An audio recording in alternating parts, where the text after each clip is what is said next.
Bom, ainda no rescaldo que aconteceu no último dia 8, né, de janeiro lá em Brasília, né?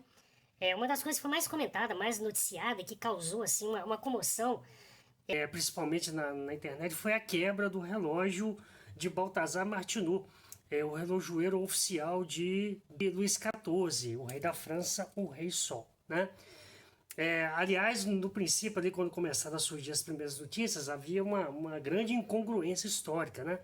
Falando que o relógio havia sido doado, né, por Luís XIV a Dom João VI. Isso não é verdade, né? Até porque Luís XIV faleceu em 1715 e Dom João VI só foi nascer em 1767. Então, obviamente, eles não foram contemporâneos, mas é fato que o relógio foi sim doado pela França para os portugueses.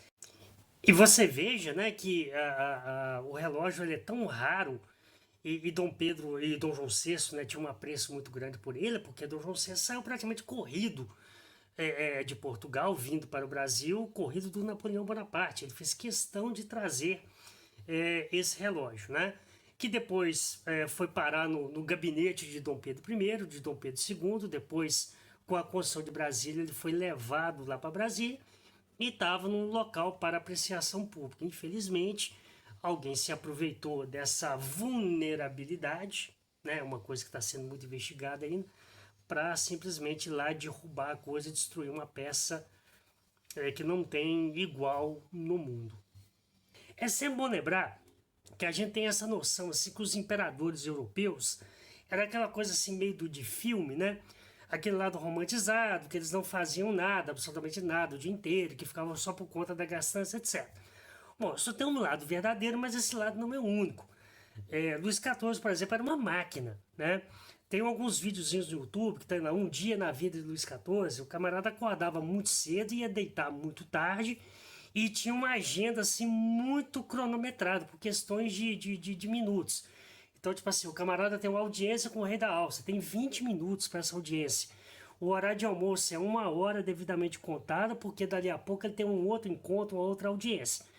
Então daí, talvez, né, a necessidade dele ter um relojoeiro oficial compondo o Conselho de Estado, porque Baltazar Martinot fazia parte do Conselho de Estado de Luís XIV, então era um camarada muito próximo ao rei. E a gente sabe também, quer dizer, pouca gente sabe, mas Luís XIV era um mecenas, né? Era um financiador das artes, das letras e das ciências, e é exatamente no seu reinado, né, que a França começa a se tornar não só uma referência de Estado, de país, de potência, mas também uma potência no campo das artes, das letras, da filosofia e da ciência, né? Talvez seja por isso, né, que o próprio iluminismo, né, que curiosamente tem um lado assim meio avesso ao absolutismo monárquico, tem a sua origem exatamente na França, exatamente por conta do financiamento, ou pelo menos da simpatia, né, de Luís XIV em relação a pensadores, filósofos, etc. Bom, o relógio de Balthazar Martinot, por que ele causa, né, a sua destruição aqui no Brasil causa tanta comoção? Primeiro, que ele é um exemplar único, né? Existe um outro relógio parecido que está lá no Palácio de Versalhes, lá na França, mas ele não tem a sua exposição pública. Esse relógio do Brasil, de Balthazar Martinot, era o único que tinha a sua exposição pública, né?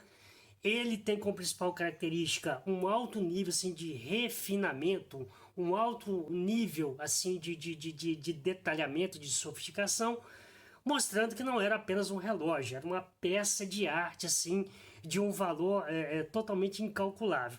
E vale lembrar que o seu irmão, né, que está em exposição lá em Versalhes, aliás, parece que não está exposto, está guardado, ele tinha metade, ele tem a metade do tamanho do que existia aqui no Brasil e que infelizmente foi destruído por um vândalo, né? Existem várias especulações filosóficas, históricas para isso. Por que o camarada destruiu? Ah, porque aqui no Brasil a gente não tem, digamos assim, muito conhecimento da memória, isso, aquilo, nada. É simplesmente um idiota que provavelmente nunca frequentou a escola, que não sabe o valor da arte, mas que na verdade assim representa um pouco do pensamento do brasileiro médio, né? Eu ainda outro dia ouvia, né? Para que ficar preservando ouro preto, Se eu fosse comigo, eu jogava um trator de esteira em cima daquilo lá e construía prédio.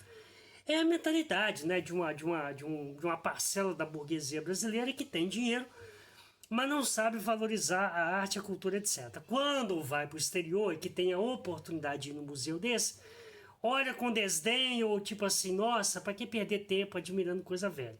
Sempre é bom lembrar que esse tipo de coisa, né, gera, né, a obra de arte dentro de um contexto histórico, obviamente, elas nos traz duas coisas. Ela nos traz a noção de memória e, a partir da ideia de memória, tem uma relação de pertencimento. Ou seja, você sentir-se incluído dentro da nação onde você nasceu. Obviamente que essa noção de pertencimento se dá a partir do momento do conhecimento, da verificação em relação a essas obras, que passa necessariamente pela escola. A escola, ela é o fio condutor para despertar esse pertencimento. Infelizmente, a gente ainda tem um caminho bastante duro para atingir e compreender plenamente esses dois conceitos.